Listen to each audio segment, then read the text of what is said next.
add the title and everything. I forgot. They do a video and forget the title and everything.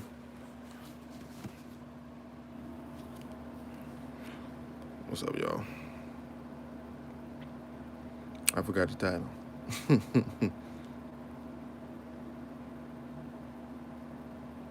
Nah, I'm playing. What's up, Exports? Not Exports. Mr.X speaks Sunday. Happy Easter, y'all, for the Easter loving folks. You Easter loving fools, what's going on with you? Here at the crib. Nah, I mean. Ain't get out of bed yet. A lot of stuff going through my mind, man. A lot of stuff going through my mind. Children are gone for the next couple of days. Miss my children. Want to see my children again. Daddy's babies, as I call them. Oh, man. Forgive my robe. It's old. Yeah. Black people out there celebrating Easter, running in the churches heavy. Running in the churches, I mean, heavy. You know one thing about, and I was saying this to a sister, what's good, brother, what's good?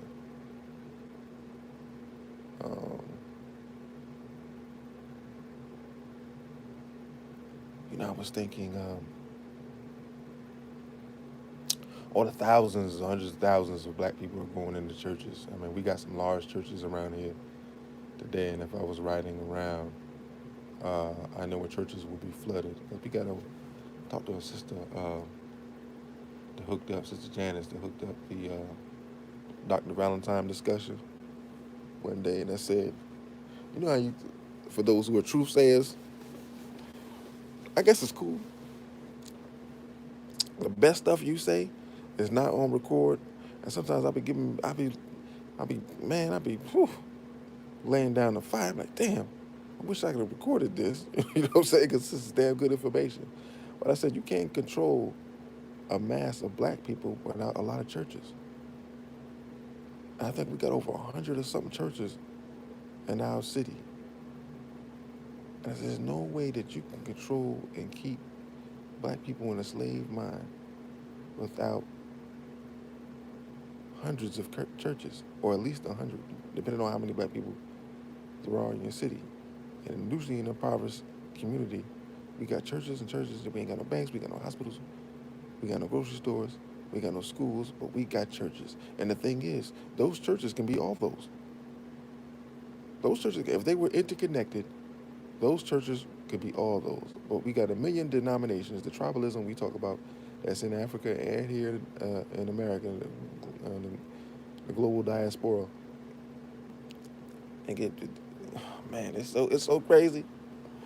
And it's like, bro, if these places can function together on a code, banks could be, Amos Wilson dealt with this, banks, churches could be credit unions. They can literally be the revival of the black community. And I understand why past scholars used to attack the churches so much. Amos used to be Adam. And it wasn't, some lectures it was about the fake religion and all that. But others was like, if you just turn the switch, just flip it like the old man said in Most Honorable Elijah Muhammad. Just turn the switch. Just the tick.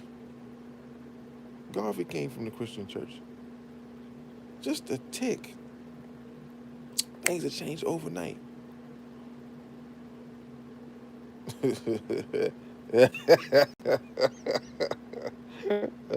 Peace, Queen, peace. That's funny. Just a tick, just a smidgen, we'd be free. I have seen, and you know, there's a lot of small churches, so you drive around and you drive right past the church and won't even realize it's there. And I've thought about creating a spiritual house, a spiritual home, just because of the need of face-to-face interaction and the things I want to implement in said ministries. Not just the black power rhetoric, but action as well. Using the powernomics language, using Amos Wilson's a blueprint to Black Power, and being an active church. And I mean, I'm talking about scholarships for Black youths to go to HBCUs, and we know HBCUs are controlled by white folks anyway. But I'd rather them go there. Between the two evils, I'd rather them go there than a white institution, unless they're going for doctorals and psychology degrees and so on and so forth. Because we need those. We need therapists. We need psychiatrists. We need dentists. We need lawyers and things like that. But they have to have their conscious mind when they go, because they're going to get inundated with European theology and white capitalism, which is a parasite. It's a parasitical economic system. And all you're doing is chasing a bag, and we got to chase the bag culture here anyway. So you really got to, you got to jam in their mind Black consciousness. Go, just like our brother Muammar Gaddafi said, go, get what you need, bring it back to your nation, so that we can improve our nation. Don't be going out there falling in love. Don't come back here with no white women. Get your ass there, get what you need, bring it back so we can build our nation. And so, you know what I mean? Peace, peace, peace. You know what I mean? So that's really the thought process of the spiritual home I'm thinking about creating. Because all these ideas here, and it's like, it sucks, man, because it's like, you got to do everything your fucking self, and it's exhausting. God bless. I just talked to a brother the other day that helped me establish Malcolm X Park. He on a whole nother journey. He living his life. The brother had a stroke, and I can't be mad at him. He had a stroke 3 weeks before the Malcolm X Day, 3 years ago. He had a stroke, and he was supposed to MC and all that stuff. And I said, man, you can't do that, bro. It's gonna be 90-something degrees. That brother was out there. He literally risked his life to have Malcolm X Day, the first Malcolm X Day. Literally risked his life. He was out there speaking incoherently, sweating. I had to give him water, make sure I had to put a man on him, give him water, keep giving him water, keep giving him water, keep checking up on him. Because he was going like he was 20 years old. I'm like, dude, you just had a stroke. You got to sit down. But nobody wasn't going to tell his brother to sit down. And so now, he in New York City, and, he got a lady, and he just hanging. And, I always love him for what he did 3 years ago, because he almost sacrificed his life for that. And so, he on a different journey. And, year by year, day by day, month by month, you lose people. Whether physical loss or they see the writings on the wall and they step away. And they say, man, listen, I'm not going to transition without having enjoyed this heaven. As Elijah Muhammad said, you have your heaven while you're here. And I understand that sort of opposite of working stage. Work. Heaven's your home, as Malcolm X said. 9,000 miles. Heaven's your home. Heaven's in Africa. Imagine enjoying yourself by loving Black people, and there's Black people everywhere. No polluted air, no polluted water. You know what I'm saying? Heaven, right? If you're a brother, beautiful sisters everywhere. If you're a sister, beautiful brothers everywhere. Just heaven. So trying to create that in this swamp they call America is damn near impossible. But I love my people. You love your people, man. So wherever you at, you try to make a little slice of heaven, a little corner of heaven, a little closet of heaven, a little basement of heaven. You know what I'm saying? And like I said, I told the sister, Golden Corral, that's the restaurant. Thousands of Black people. Some churches will cook. They be in the basement. Y'all know what it is. Everybody here done been to church. And after the service, they'll have people, cook, and then you go downstairs and you eat, or they'll go to a neighboring restaurant. Now imagine, right, if you were thinking, if the pastor was really about Black empowerment and Black survival. You have plant-based vegan foods, right? And they're good. They're good. I have a sister here that plant-based food, a sister here that's vegan food, you know what I mean? And it's delicious, right? It's good. And I always told my wife, I said, if it's available, I'll eat it, right? But don't got me running around here hungry. You know what I'm saying? I'm going to grab what I can. But if it's available, I'll eat it. Sure, I have no problem eating that stuff. You're going to have some type of variety so you can see what it is that you like. And your body's healing itself, man. It cleared me out for my anniversary. We had Vegan food cleared me out. But you need that. You can't have all that stuff gunked up in your system. You got to clear all that out. That's what all the diseases and viruses and things just sitting in your gut. And I'm not a sickly person. You know what I'm saying? So my health has been pretty good as far as I know. You never really know, right? You be cool and you straight for 30 years and then you drop dead. By then, we don't even be like a heart attack or something like that. When you're in the hospital for a little bit, you're like, oh man, I gotta change things. You just drop dead. Like, boop. It's like, yeah, this a little clot thing going on, but I don't want to wish that on me. Let me knock on wood. But they'll go to the restaurants and they'll it thousands, and white folks they just caking with Easter because black folks is coming and then they got their own white folks that go to Easter, the Easter services as well. So they just like thousands, millions, billions of dollars is flowing into the restaurant in one day. That's why they have all these holidays. I forget what president it was, but creating all these holidays was a way for people to celebrate and build the economy. That's one way. That's one reason why they had changed the date of Christmas. You know what I mean? So restaurants and things, not restaurants, but store manufacturing companies and all that. These are the biggest corporate entities in the world. Will get all their money back in one day.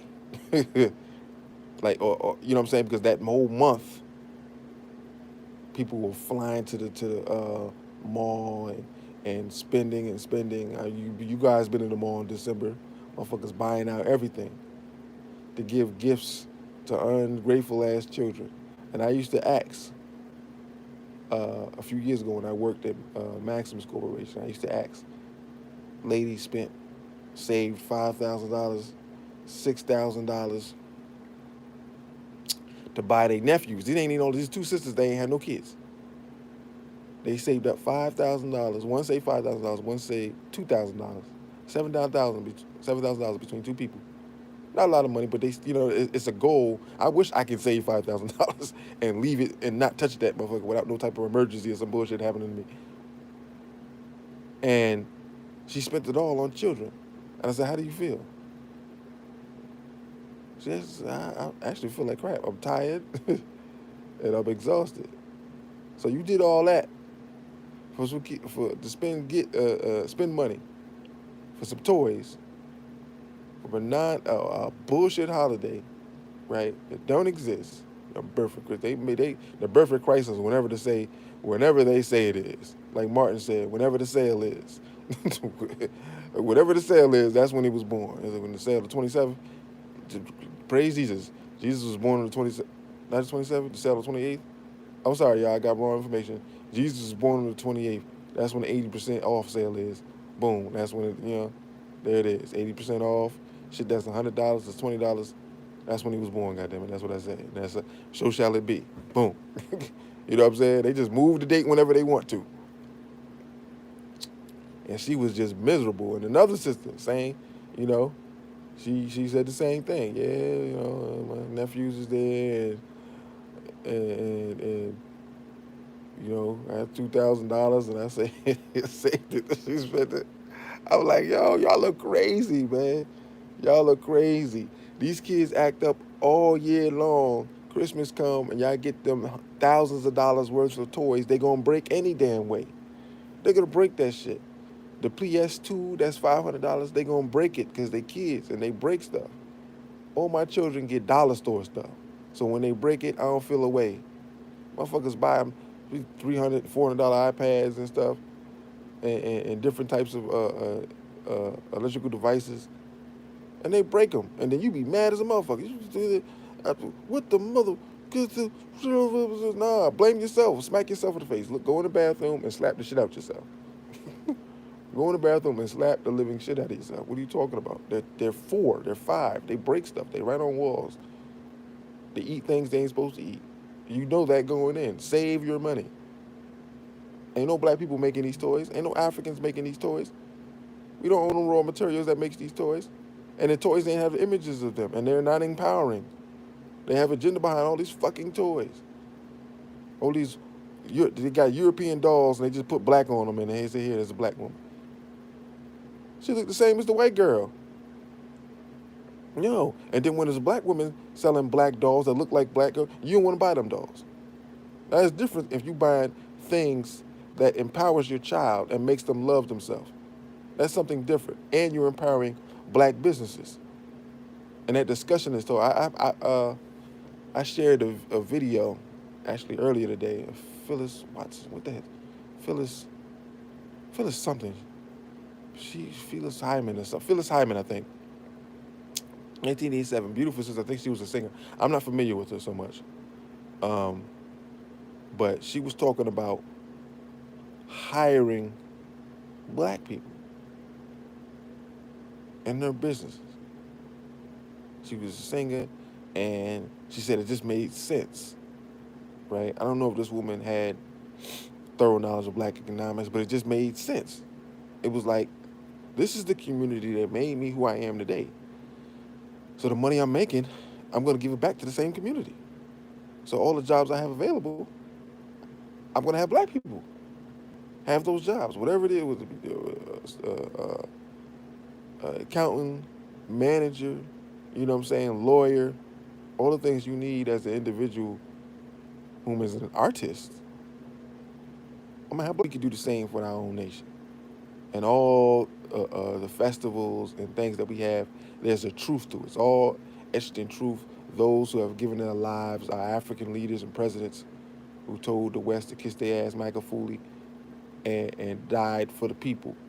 And you make festivals and days for them, no more than 25, because it gets to be crazy within a year, and that powers the economy and use it in a way that keeps the nation strong, right? And you recognize those who are infidels and traitors so that we don't allow shit to fester like we do in our community. You got rapists, you got pedophiles, you got woman beaters that just hang around.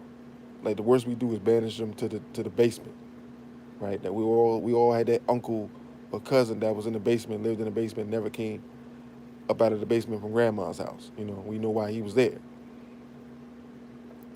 He did when nothing was ever done with him. And so that's what the church could represent. My wife got me watching this show called Shots Fired. I usually don't like Netflix shows and none of that shit. But it's an interesting show. And there's some things I can build on there. So as long as there's something I can build on, I guess it's cool. I try not to, because, I try not to be too hard on her, because it's black power all day long. It'll drive you crazy. So you gotta have some type of outlet so you can get away a little bit. You know what I'm saying? Like people end up hating the movement and everything about it, and they become the biggest coons ever. Motherfuckers that was in the movement and was in the movement 100% of the time, and they bug out and get away and be the biggest coons you ever went. The moment you say black anything, I'm tired of this black shit, nigga. Just one dude, I suppose he was already a coon. Love white women. I said, yeah, man, we need our own teams. We need our own. But he said, why? We don't need no, for what? It's already here. We don't need it. It's like, yo, what the fuck? But them people are functioning coons, man. They want their white woman, and they want to work for the white man, and they want to support their white sports teams, and that's it. Don't talk nothing to me about no black shit. But anyway, in the show, Shots Fired, there's the pastor. Now, this is all gender written, right? So there's no grassroots representation, no grassroots, and they're in the hood. I forget what city they're in, but they're in the projects. Like they're in the projects, bro. I'm talking about with the line and people still hanging up their clothes in 2020. They're still hanging up their clothes in 2020. This is the projects, right? People selling drugs on the corner, people looking out, all that stuff, gunfire, people shooting shots, and people in front of the house just chilling. I mean, they in the hood, right? So,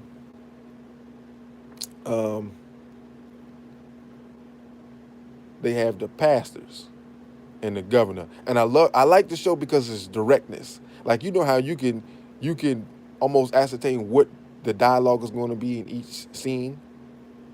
Well, every time you guess it, you guess right. You know the scene was going on. You know what the dialogue is going to be, but you know it's always this fluff like, "Hey, how you doing? And where were you on the 12th? And those are some nice shoes, huh? Right? Jordan sold her. I got the 85s. Right? I paid $250 for them. They be like, what you here for, man? What you want?" And so they come right with it. So the governor's talking to the pastor, bro. I mean, this shit is awesome. White governor talking to the pastor. The sister come in there, and she a new pastor, and she's the grassroots representation of the people, right?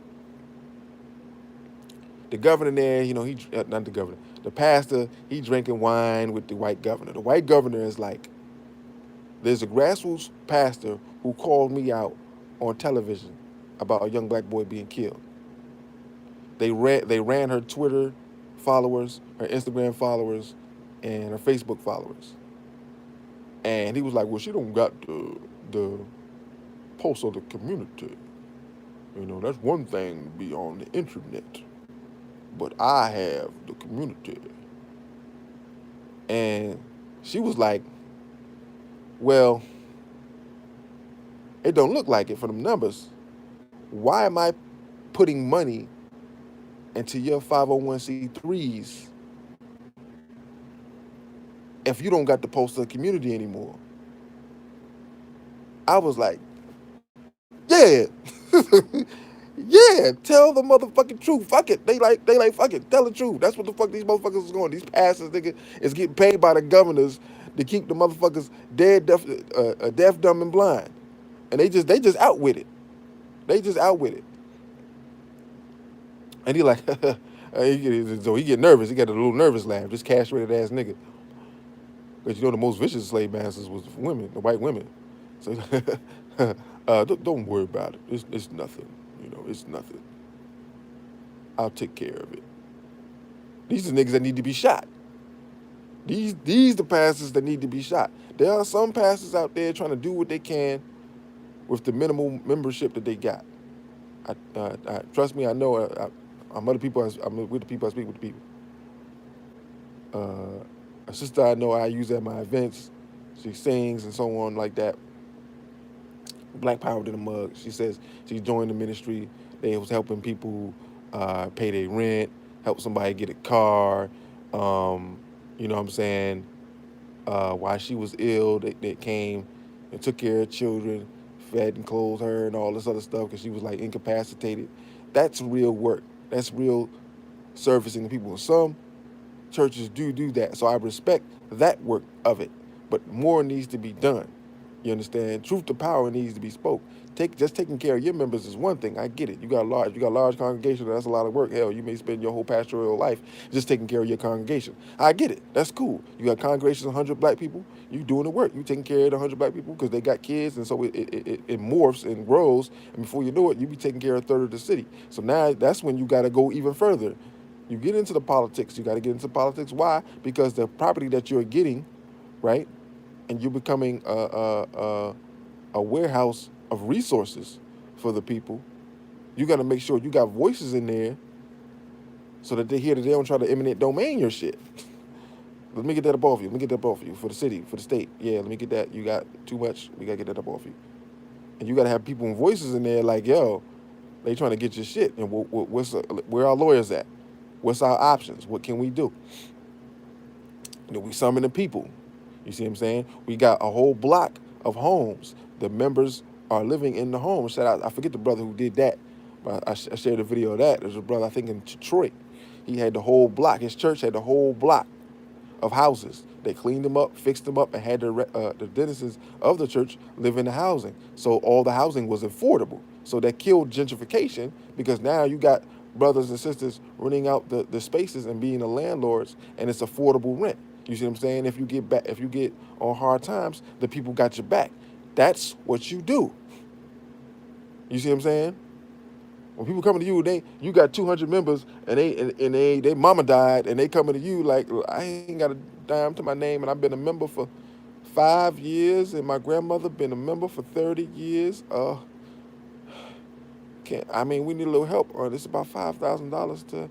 Well, sister, you just gotta pray to the Lord, and maybe He'll deliver. Now we can have the service here, but we'll see if we can take a collection for y'all. Nah, nigga, the collection. She put 20 years of tithes and teethings in your motherfucking church.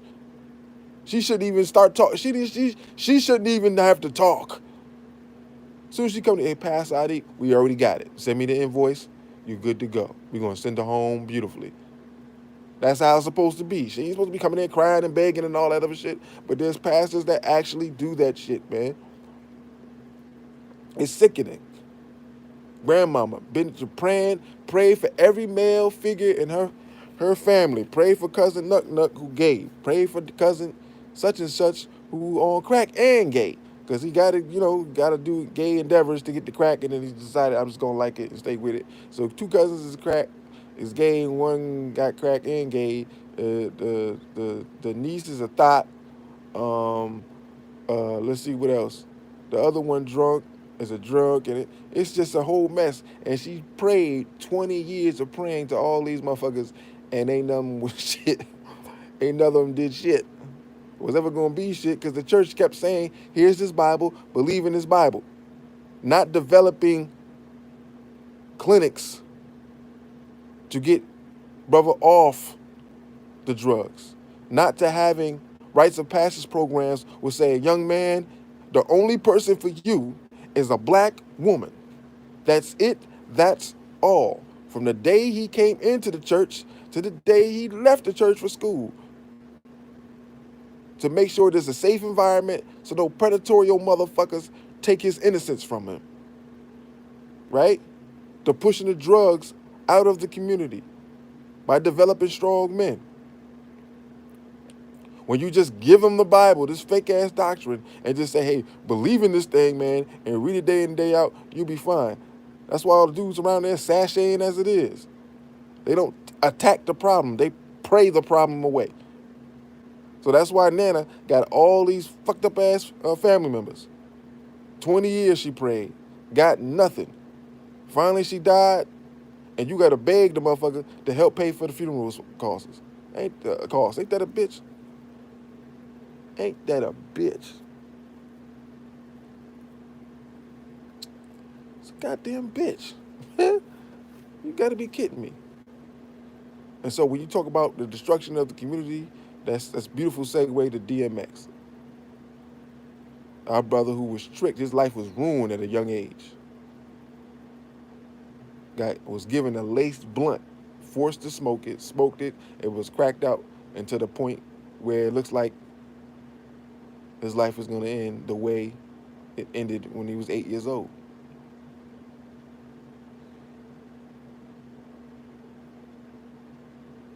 And it's sad, it's horrible, because we've seen the destruction of a black man right in front of our eyes.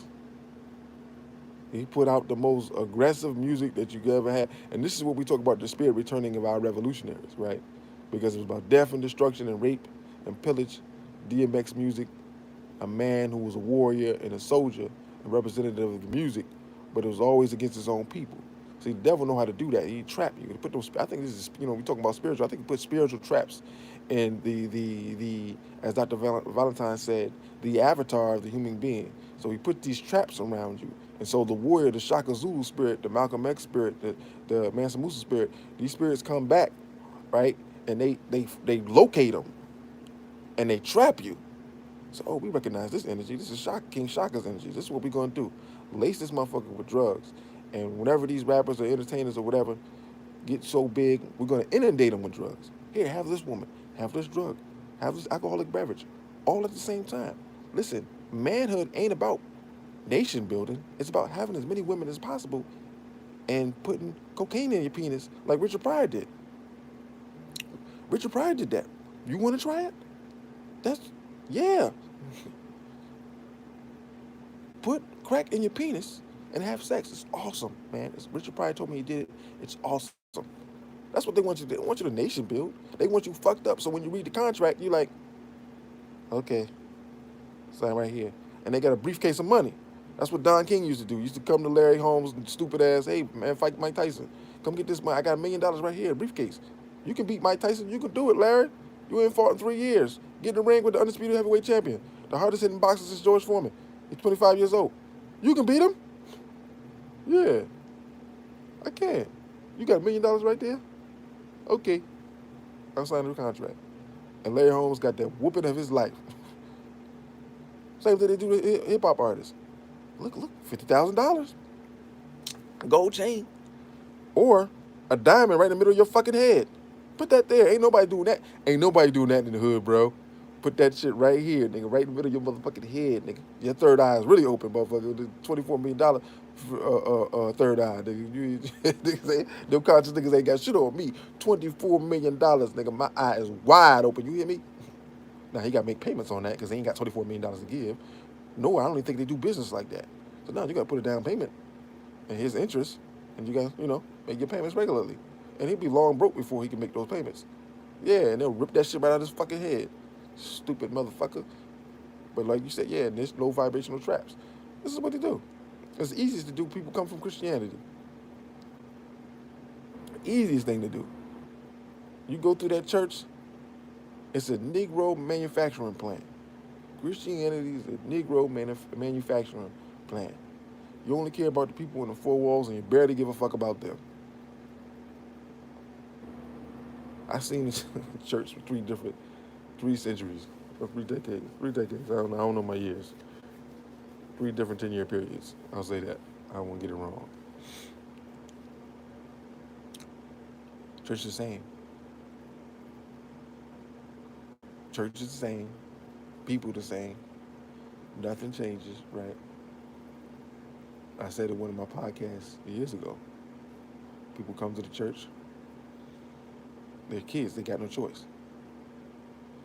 Then they get older, to a point they got a choice. They leave, be gone for a year or two, come back, they got 3 kids. Now, you want them to have children, but they come into the church with the children by themselves. Ain't no man with them. Then the sister does the same thing. Now we got 2 women, 6 children, ain't no man still ain't there. So the church is going to fill up to the birth of the women, right? The birth of the women. But ain't no men coming in there with them. So your men's group is consistently over 50 and 60 years old. These brothers been indoctrinated heavy with the Christian doctrine, Christian religion, so they ain't really bringing no pain. And their heyday was in the 50s and 60s. Society's completely changed, meaning there's no influx of new blood or energy. So the church doesn't change. The theology doesn't change. Black people now are at least trying to get their own bread, trying to work for themselves, trying to support black businesses. So, replication, yes, right. So there's no 24, no 25, 30-year-old men in power because of the lack of maturity. So the older men feel like they're young and young-minded up into their 40s. So you're in a subservient role as a 24-year-old deacon, and you don't get a chance to bring really that millennial thought process into the church to bring the church into the new century. We still, amen, amen, amen, amen. And they open up the hymnal, it's from 1920. Why are we still singing 1920 hymnals? And we talking about the regular everyday church. Now the super churches don't do a goddamn thing. They got all that, but they don't do a goddamn thing. This is the super churches are the one that answers to the governor. So the pastors have these 501c3s. He pocket the majority of the money. Have some he has some fake youth organizations. He'll use a couple thousand to take them to Disney World or some shit like that. Take pictures. Say, hey, this is what we doing with the money. Give them some book bags, some pencils, something like that. But he pocketing all the money. When it comes to resources, when it comes to business grants to start their business, scholarships, giving them the money to improve their life, nah. I'm talking about, hey, you found an apartment? All right, we're going to pay your first 2 months rent. Empowering the youth. You know what I'm saying? Tithes and teethers is expected because the money comes back out. That's what the sister told me. She said, I can pay tithes to that ministry because I know it's going to help the people. So when the people are in the pews And they can attest, they can give firsthand attestament, yes, such and such, when I was in trouble, blah, blah, blah, blah. So everybody that's giving T's, they know where the money's going. People who are in need or in help, this is where it's going. And then obviously you pay the pastor because he's organizing the entire thing, or she's organizing the entire thing. Without her or him, this wouldn't be occurring. We wouldn't be helping one another. And you're not buying a fucking $1 million jet or $1 billion, whatever, how much that shit was called, a personal jet to do the ministry of God. The fuck? You got enough, that's a whole enough money to save a nation in Africa. I don't want no one object that can hold, that can basically cost that amount of money can save a whole nation in Africa. You doing too much. You doing too much. That's another thing. The pipeline to Africa. Africans got a lot of churches around here. I think Africans got about 3 churches around here. And there's no connection between the African community and the African American community. You see what I'm saying? So I've gone into the church one day. I got a multitude of children. We talked about this, Keith, getting me a home nanny. So one, that my children learn the culture firsthand. Someone's here on a day-to-day basis. And I know quite a few people, quite a few sisters that got a lot of children trying to start their business and need some help. And that's a pipeline there. 2 years, live in nanny, keep the money, save it. After 2 years, you can go home. We connected to the church. That way you got some security if you feel like, whatever, so that you got an out if things don't work out. You got the church there. We get you back. And then once you leave, if you want to leave after the 2 years or extend your contract, you can. If not, find another cousin who wants to come to America to replace. Boom, and we just keep it rolling. And now we bringing our people over on our own terms, and we developing relationships with them. You see what I'm saying? Everybody get black people to take care of the children because they know we give a fuck about life. We give a fuck about life. You know what I'm saying? Think about this. They call us the most evil created entities that ever existed, yet they would have their kids suck on our woman's breasts.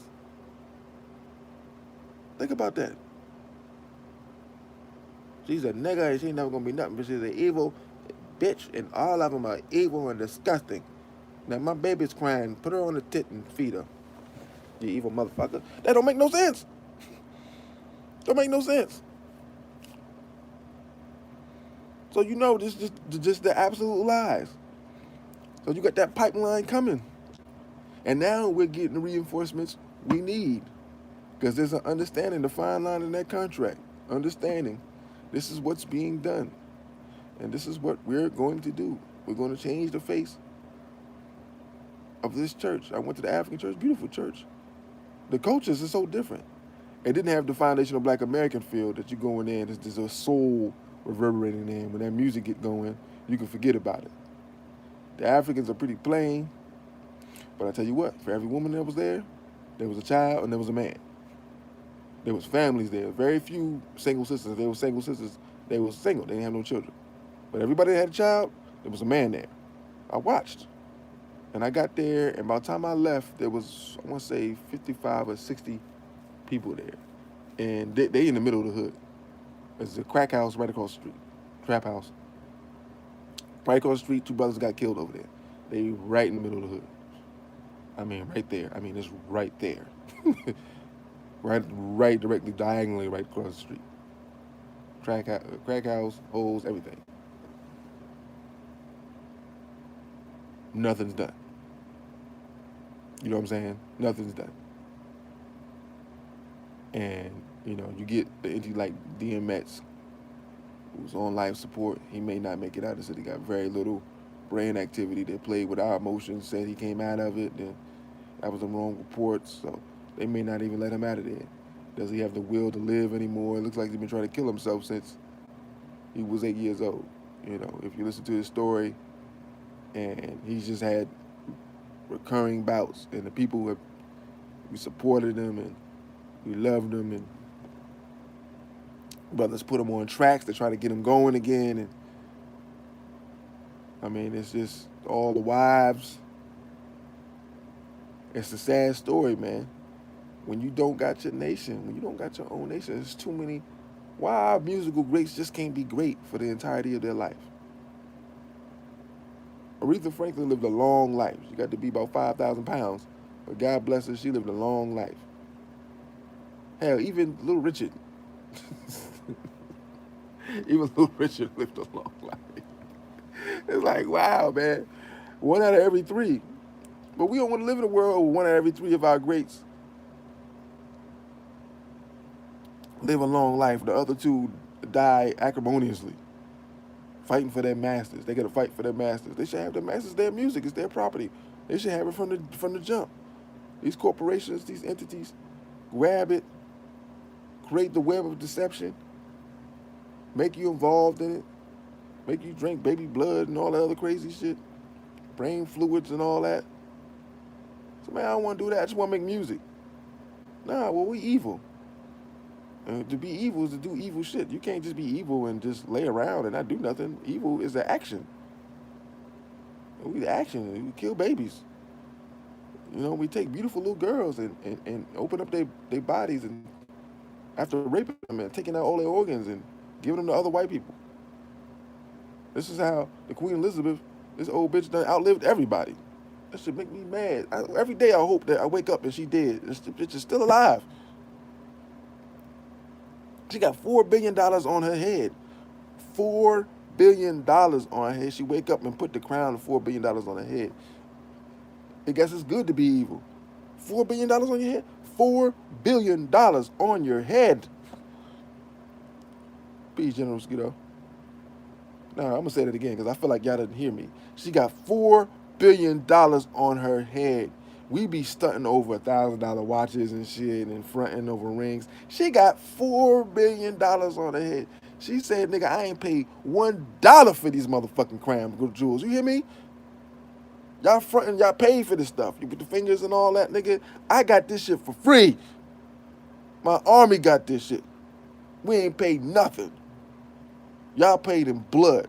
We went and got them shits. We went and got them. Give me some diamonds for my crown. Fuck is wrong with you? Fuck is wrong with you? I want some diamonds. Matter of fact, give me some new. I almost guarantee. I can almost imagine her just pointing at a diamond and said, "This is smudged a little bit. Give me another one. I want to hold another one. Can you just give me another one? Throw this shit out. Just throw it out." She throw out diamonds like we throw out diapers from a newborn baby. I had a lot of newborn babies. I know about newborn babies. That's 5 diapers a day. She throw diamonds out like, yeah, niggas, yeah. Give me some diamonds. Give me them shits. And how many spirits is DMX possessed with? Imagine that. Look at this brother. Could never get right. Could never get straight. Nobody really there to help him. And they don't. You listen to the stories of entertainers who had drug problems. It was some type of operative that got them hooked. Like, you got to think. The defense budget, we just think about foreign military bases in Africa and other nations so that we can police and colonize. I won't say we. America can police and colonize other nations. But there's so much more that they do. And part of that is paying operatives, as we know about Afeni Shakur, and informant getting her hooked on crack. This is what they do. When they say try this and give them to do this and do that, you watch Judas and the Black Messiah. What did the dude say? He was like, yo, I can't find nothing on him. I couldn't find him on, but Hoover up there like, yo, get him on anything. So some nigga robbed the Good Humor store off the spirit of Fred Hampton and gave the ice cream to the children. The dude admitted he did it. They still charge Hampton with it. He's like, yo, I did it. I did the Robin Hood shit. I took the ice cream and gave it to the kids. Nah, we good. We're good. You're free to go. That also creates division in the community because now we looking at this dude like, you stupid motherfucker, you got the chairman locked up. Fuck around, kill him.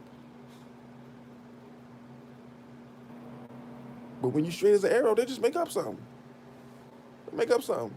You better off having some type of poisons up in you.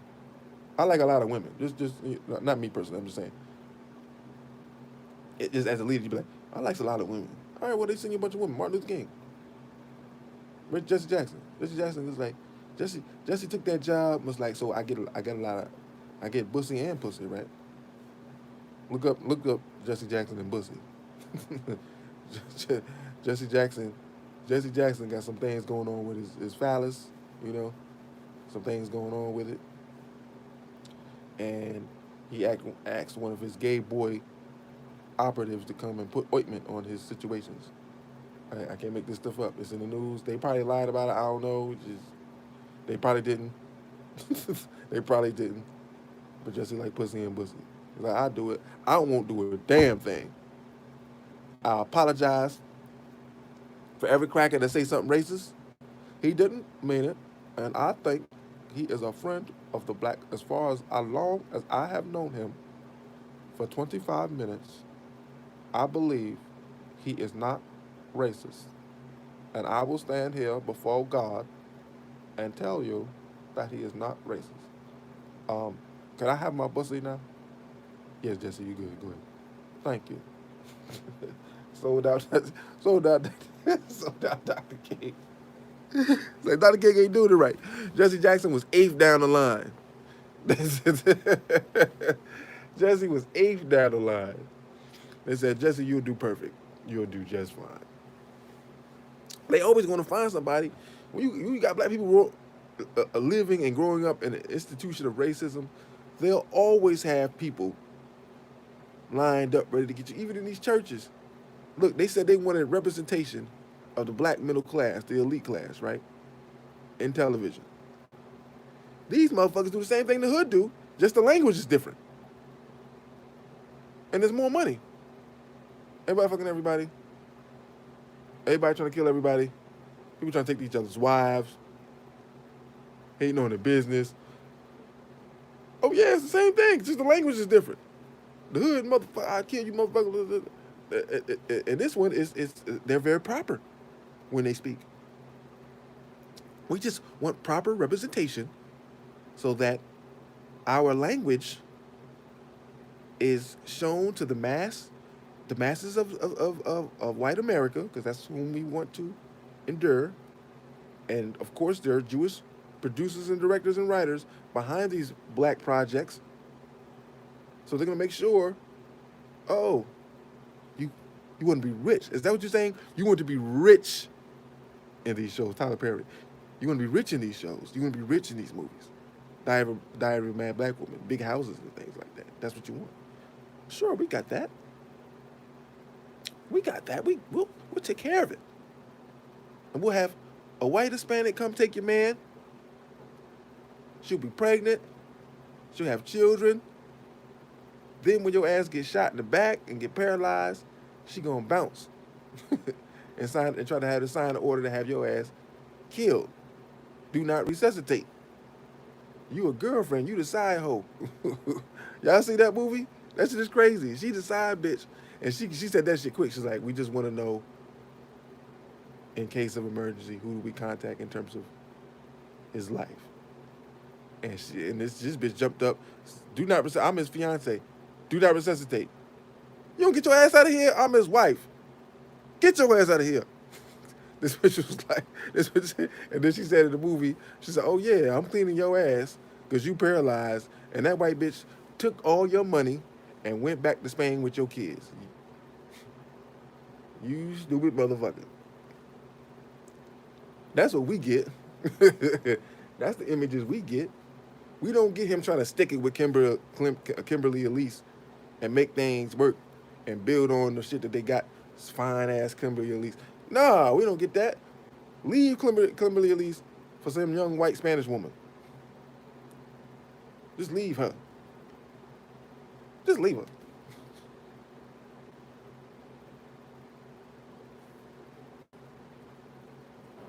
The madness.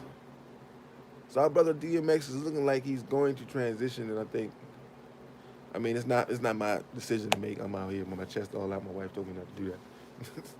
My chest all out and shit, yo. Um,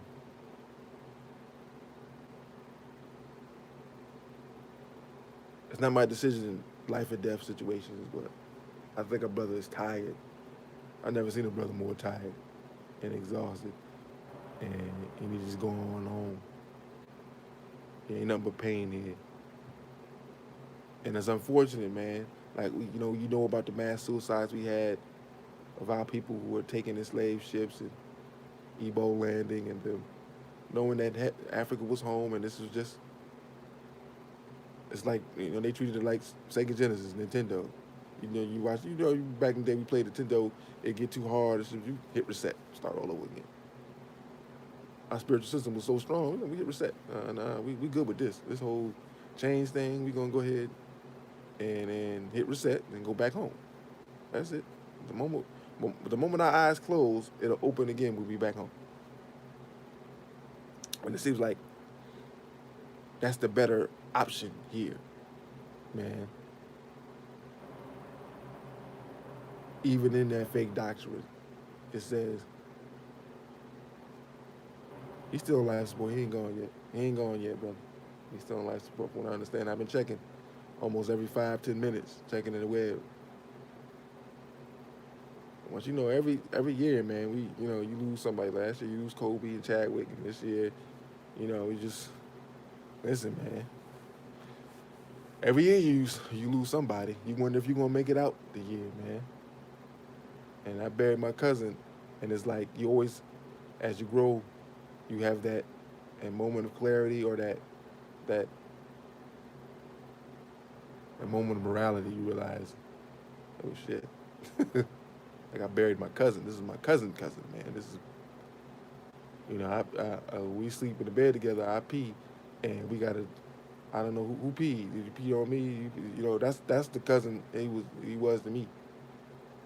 And I buried him, and he was a few years older than me. So seeing him in that casket, man, that's some scary shit. It's some scary shit for real. And for what I do, he wasn't in the movement at all. He was waking up a little bit.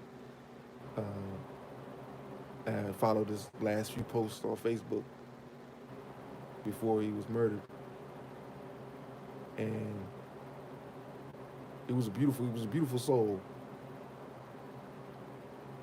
and seeing it there, it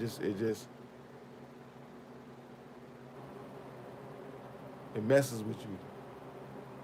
When you're the same age, it's different when you see elders pass on. You grew up with them, they watched you, came to your graduations and stuff like that. Ate their food and all that. But when you see somebody who was a peer there, that's something. My mother, I've been to 200 funerals. My mother's like desensitized to funerals. Older, younger, same age. And it don't affect her so much. She done been in car accidents, on life support, all sorts of stuff. She done went through a whole episode without me even knowing. I called her, I hadn't talked to her in a couple months, and I called her, and she's like, yeah, Mark, this happened, that happened, and that happened. And I'm like, man, we got to figure out why you're here, because God is keeping you here for some reason. You know what I mean? Like, maybe it's to help me with my endeavors. maybe it's to assist me with what I'm doing. I need resources. And I'm going to do it in a way that you not would ever think about doing it. And it will probably get me killed. But it needs to be done. So you can say it selflessly or selfishly. I don't know. I really don't care. I really don't care. We need resources here. We're hemorrhaging. The black middle class gets their bread and bounces and fronts on TikTok and leave the hood assed out. They know when the hood is assed out and the hood continues to act as the hood, everybody can vulture off it and exploit it for monetary gain. Oh, let's go on a walk. Let's do the PayPal and GoFundMe for Lil Juicy, who was killed by officers or gang violence, and let's march in the street and let's have CNN and Fox come on and let's have panel discussions, and then invite me to your town hall and make sure you pay me my honorarium so I can talk about society and all the things. And $20,000 is good. That's usually my going rate. Then we'll do documentaries about it and stuff like that. And we'll have the showings, and then we'll have the debate with Candace Owens, and we'll have the shouting Max.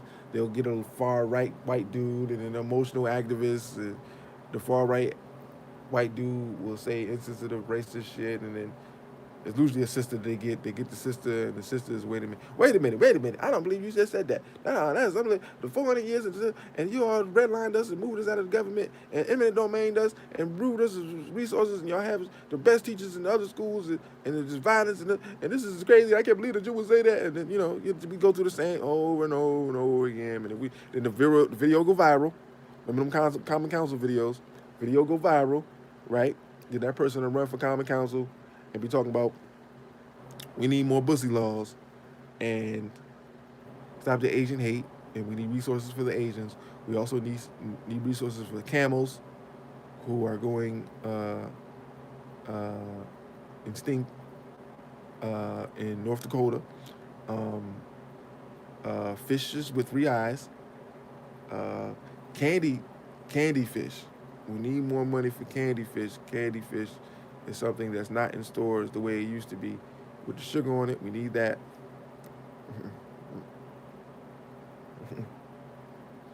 Word up, Sister Monique. We need the fish and chickens. Yes, chickens. Chickens are not as big and strong as they used to be, and we need monies for that to properly take care of chickens.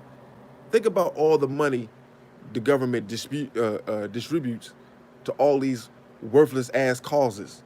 Like, they're worthless. They're made up. Women with nightgowns. Women that are going halfway blind.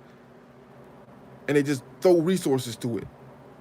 They do that purposely. So they say, hey, when it comes to niggas, we ain't out of shit. If you came in yesterday, we just gave money to Dogs with 3 Legs. The Foundation of Dogs with 3 Legs. We gave $10 million. That was the last $10 million we gave.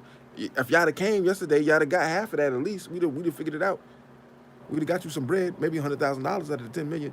That's what they do, purposely. The ghettos ain't got to be a ghetto, but when you have a system of capitalism, right? This shit is a living document. Yeah, we got money. How do we waste it? All right, y'all 5 steal some money. Y'all steal some money. Do what you do. Put some money in your pocket. And then we got to have fake causes that we put money into. All this shit costs. Stop Asian hate and the videos and the crisis actors and all this other shit. Flying them to and fro and giving them money so that they can eat and everything like that, and then setting up the whole thing, and then paying off cops not to be there or paying cops to be there.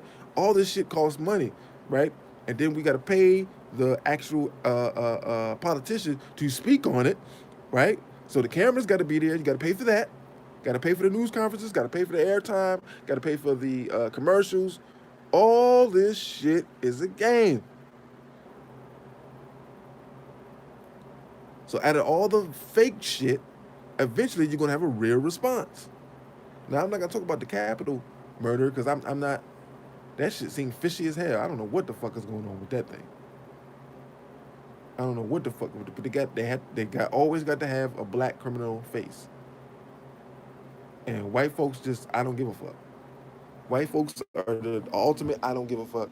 Meaning, I don't care that 3,000 white men stormed the Capitol with guns, and they was in there playing, and there was an inside job, and we got video of cops letting these motherfuckers in. All that gonna get thrown to the back burner for this one brother that apparently killed that one person, right? And he got killed because, they use words like lunged. He lunged, meaning he got out of the car after the crash, and you got to lunge to get out the car, and that's all he needed to do, and they blew him away. Now, meanwhile, 2 white men got apprehended without incident, right? We seen it on camera, and between the 2 of them, they killed, 19 people? Yeah. Yeah. But we're going to throw all that away. This information is to awaken the dead. We need reinforcements. We need committed, active people to make legitimate gains. Shit has to be done. Shit has to be acquired. And it's a lot of fucking work. And we got too many one-man gangs fighting for liberation. So we have to use this information to waken motherfuckers up. So we need some goddamn help. But I can't have you help me if you don't believe. You have to believe. 2 crackers killed 19 people. You got one dude who's complaining of headaches and hallucinations and believe the government did a mind job on his ass. Next thing you know, he Manchurian candidate somebody. The other 2 motherfuckers ain't come up with, there was nothing like that in their little manifesto, and they always got to kill black people because they can't tell a story afterwards. Dead men tell no tales. Kill his ass. He's a liability. You can never be a part of no stupid shit like that. They tie up loose ends. That means kill everybody that know. Y'all seen Goodfellas. I talked about that before. It's the Samuel Jackson dumbass buying crack and shit after the day after. Oh, nigga, you got to die. I told you specifically, don't spend $1 until shit smooth over. Give it a month or 2, wait till it die, I make sure some other shit happen, and then we can spend the money. You niggas get the money the next day and start buying minks and furs. You got to go. You got to go. I'm not talking to you no more. That's it. You got to go. You got to die. That's it. I don't want to be a part of no shit like that. No conspiracy. Motherfuckers just end up dead. That's part of the defense budget as well, as I told you about. These contract killers. That shit costs money too. You watch the movie like The Whole 9 Yards, and it's kind of funny, and Bruce Willis is killing people, it's funny, Well, they really contract kill motherfuckers. They showed you Red, the movie Red, and they showed you with Bruce Willis in it, and they showed the dude have the little, and it put his arm in there and hit the button, pow. And so when they do the forensics, oh, he killed himself. I feel like everybody that said they commit suicide with gunshot, somebody killed him. Got that little mechanism thing on his arm, had him fuck his arm up, and then shoot his head. They had that movie with Mark Wahlberg and shit. He was the government assassin, and they tried to set him up, and he killed everybody's ass. He said, "Fuck putting y'all in jail. I'm gonna kill all of you niggas. Fuck it. I know y'all bigger than going to prison, so I'm gonna kill you. You ain't immortal. You got a lot of motherfucking power, but you ain't immortal. I'll blow your ass up. You will be blown up to smithereens."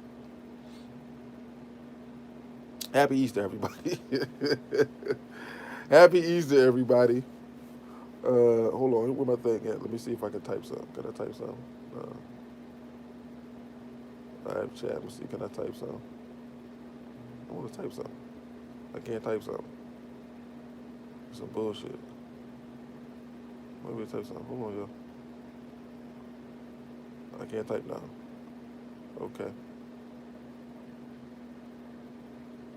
Okay, never mind. I want to keep going. I gotta get my baby. See, my baby's up. My baby should be up. She's chubby. Now she's still asleep. Okay. Keep going.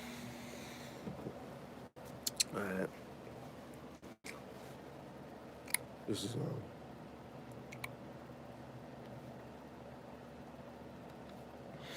oh man, I tell y'all, that was a great discussion with Valentine and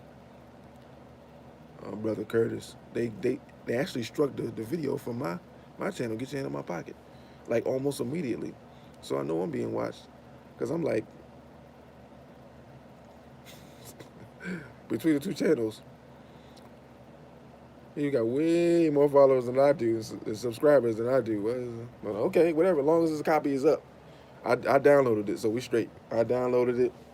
I got it downloaded, so we good. They can delete all they want, but I got it. I got it downloaded, so we straight.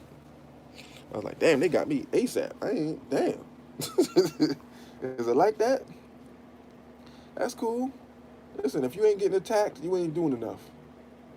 We got organizations out here that support the establishment, right? Believe in this, that they already had 2 rallies. Stop Asian hate around here.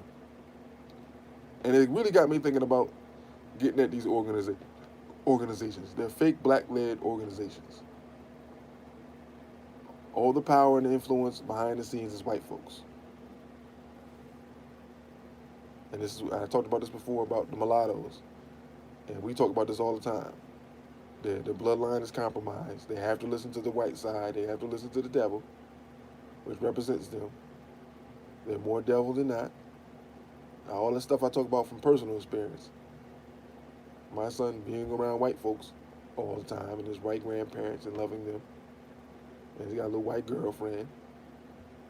So he goes through that, and you know, it is what it is. I mean, this is historic, right? You have the black revolutionary father, and it's pitted against his sellout son. This is historic. You know, what has to be done. He may kill me, I may kill him. You know, that's how it is. This is the movement, man. This is the stuff we don't talk about. This is reality. This is the reality of it. You know what I'm saying? And it's unfortunate. And so I get the back to Africa idea of going back home. And I could do that after putting in enough work here uh, and go home, but also doing work there. But shit, it was like what they talked about Malcolm. I was like, Malcolm, man, you got to come back home to America. You can stay in Africa. No, they kill African presidents. Malcolm wasn't safe nowhere. He was like, going to South Africa. Go to South Africa? Oh, shit, they going to do you like Patrice Lumumba down there, man. Shit. I mean, that was, what they did to him in Harlem was the least case scenario. They made it did him like, if he went to Africa, they did him like Lumumba and Turner. They could have, they might have, with a little bit of, what's that Jew name? Hoffa. They did them like the Patrice Lumumba, Jimmy Hoffa, and Nat Turner. So the least case scenario is him getting shot in Harlem and us seeing pictures of him dead on a gurney, which is again the lynching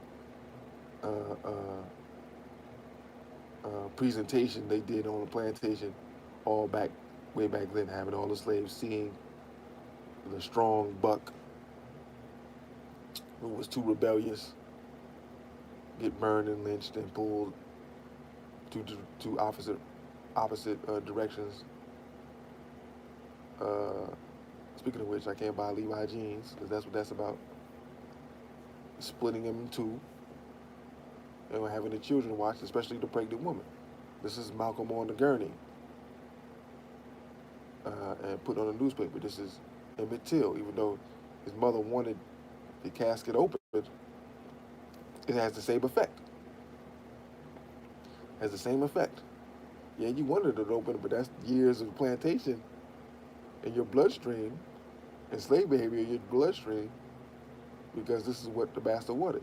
A plank with the rebellious slave's head on the top of it, and you coming past it, kissing it, saying your final goodbyes. Keep you in constant fear. That's it.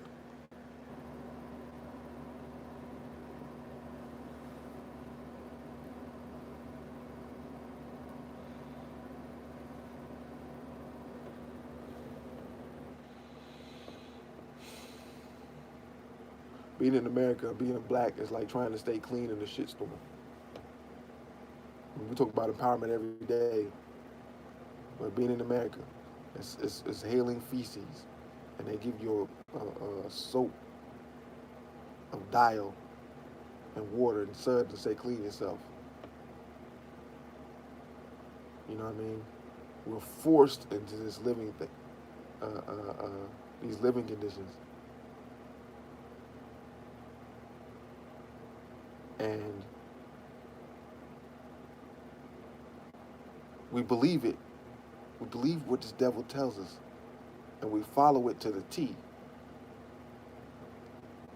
And so when we present to you information about how we really lived and how it made sense, how it made sense. You fight against it with illogic and emotion. We've been raised to be closed-minded and not receptible to new information. Take this Bible, son, read its context. It will be your soul's salvation. My grandfather told me, you don't need any other literature. All you need is the Bible. Imagine generations of blacks being told that and believing it. All I need is the Bible. I don't need nothing else. So while the inner workings of the world is happening, you're ignorant to it purposely. You don't want to know about it. It's evil genius. Evil genius. All the stuff that we deal with, your Bible says don't deal with it. Go to Romans chapter 1, verse 3, chapter 7, says, whatever.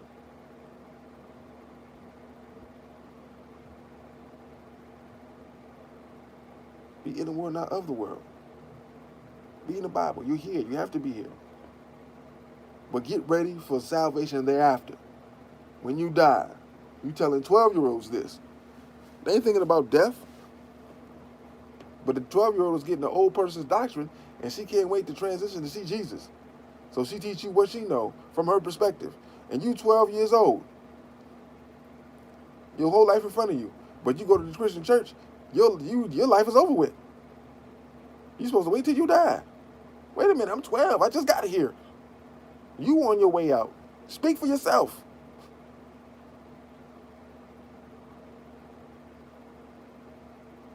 Telling the beautiful creativity of our young black multiples that it's the devil. Because everything's the fucking devil. So they retard their creativity to benefit you and your ignorance. Then our community stays backwards. The hood looks like the hood for 20 years. Those memes of the hood under Biden, the hood under Bush, the hood under Obama, the hood under... Yeah. Because the black youth's creativity is stymied at such a young age. They see the problems. They can fix it. Hey, man, we can do this and we can do that. Shut up. Read your Bible. God will fix it. You ain't praying hard enough. You ain't repent hard enough. You living in sin. I ain't living in sin. He's 12 years old.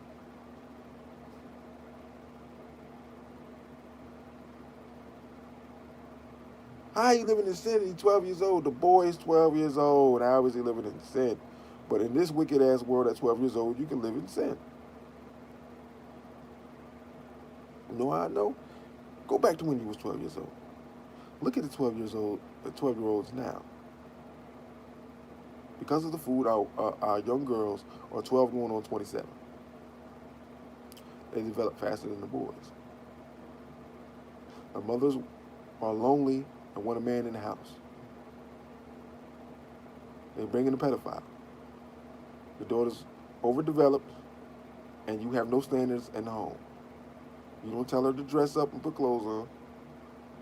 I told the sister, 10-year-old daughter, I said, that's inappropriate for you. Change your clothes. I said, I told her, when she take that off, burn that shit. No, not under my watch. No. They don't got regular jeans for young girls no more. Everything come up to the vaginal area. So what we gonna do? We going old school. Take some jeans, cut them shits off at the knee. Here are your shorts. We'll take old school boy pants, nigga. We'll take Michael Jordan dad jeans, nigga, and cut them shits and dim your shorts. Put them shits on. It's hot. I know it is. Put them shits on. Right at your knees. Not playing no games. We look at other cultures, man. I look at the Muslims. I went up to Cheesecake Factory yesterday. Got me some bang bang chicken strip. Fuck the cracker, but that's some good ass food. And see some sisters walk past. See some Muslims walk past. I think they were Arab Muslims. Arab Muslims, I can only see their eyes. The sisters, I seen everything else. I seen everything else. And you watch. This will develop wearing clothes that make things stick out, brothers see it, you got their attention. We see the Muslim women go past, we don't look twice. Oh, that's a Muslim.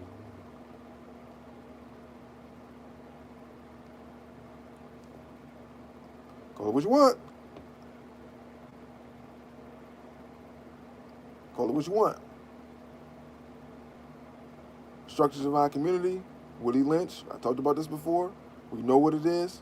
Willie said, deal with the woman, destroy the man, deal with the woman can be controlled. You can make her, you can make her you, in essence. That's your proxy. You got two women. You got your woman, you got his woman. You deal with her. Anything you want, and anything that you want administered in the home, you give it to her, she'll give it to the rest of the home. Castrated, no good men laying on the couch in the projects. Always in the passenger side of the ride. So at the passenger side, trying to holler at me. I don't want no scrub. But they were talking about the destruction of the black man. They didn't deal with the originator of it, because we never do. We always deal with the surface. We scary. We are scary people. We don't want to pin the tail on the honky. Not pin the tail on a donkey, but pin the tail on a honky, as Khalid Muhammad used to say. We don't want to do that. We want to point at the surface shit. We don't want to talk about the motherfucking entity that created this man, or this boy child, this man child, right? This Frankenstein monster. We're going to call him a scrub. But you got to go there so that you can get to this underneath. Because if you attack white folks too hard, black folks, that Negro chip will kick on, nigga. Don't you talk about master like that. I don't even know where that came from. I said master? Oh, man. This is crazy. But he's not all that bad. White folks, I'm telling you, I seen the sister yesterday, and I one chance, I'm going to get a chance to talk to her. But we had study groups a few years ago. My wife came to one of them. I think this is our largest one. We had like 9 people. And a young sister I had babysitting for us for a while. She brought her friend. And so we were reading, what were we reading? Neely Fuller's Compensatory Code Conduct. That shit is deep. That shit is heavy. Like, we started with that, and it was like we had to dial back to Carter Woodson, because that shit was advanced. Neely Fuller shit is advanced. Like, how he write is not how he talk. That's what surprised me at first, because I'm reading this shit, I'm like, damn, this shit is 3rd level. Whoa, this is a doctorate course right here. Neely Fuller make it plain in his interviews, like a child can understand. But when he writing, forget about it. So we getting it, and we laying waste to the devil. I mean, you know how I do. Well, I'm laying waste to this motherfucker. And this chick had a conniption. She just bugged. We just was like, I mean, the spirit was coming out of her. We was exercising her. I'm starting to get a little bit on that spiritual stuff with y'all, a little bit, because I've been shown some things from people I know that kind of got me like, oh man, maybe I should pay a little bit more attention to this. My baby up. She she grabbed her head and was like, no, I don't want to believe that they're not all bad. I have a white friend, and she's good to me, and she helped me when I was sick, and when I got thrown out, I had nowhere to live, and she's always been with me. She's all, I don't believe that. We like, we all looking around like, and we never seen her again. As a matter of fact, I think I seen her at an event, and she kind of side-eyed me like she knew who I was, but didn't want to say anything. And if I see her again, I'm gonna approach her. Because, yeah, we gotta, she's young, and like we know, some souls can't, you can't free people if they're not ready to be free. We know that they may go crazy. That's the way it is. But it was amazing to see that, and so we went in when we was laying waste, and she got upset. She damn near left. She left. And my people say, laying the waste at this devil around here, it ain't gonna work. People love black people around here love white folks. So I'm gonna find the 22 black people who don't like white folks. I found about 4. So I got about, let's do this math. I got about 17 more to go. Then I'm gonna organize them. Then we're gonna make some shit happen. All right, that's my Christmas. That's my Christmas. My Easter sermon. Prayers up. High vibrations to brother DMX. Black folks stop loving white folks. And salam alaikum. Peace, y'all.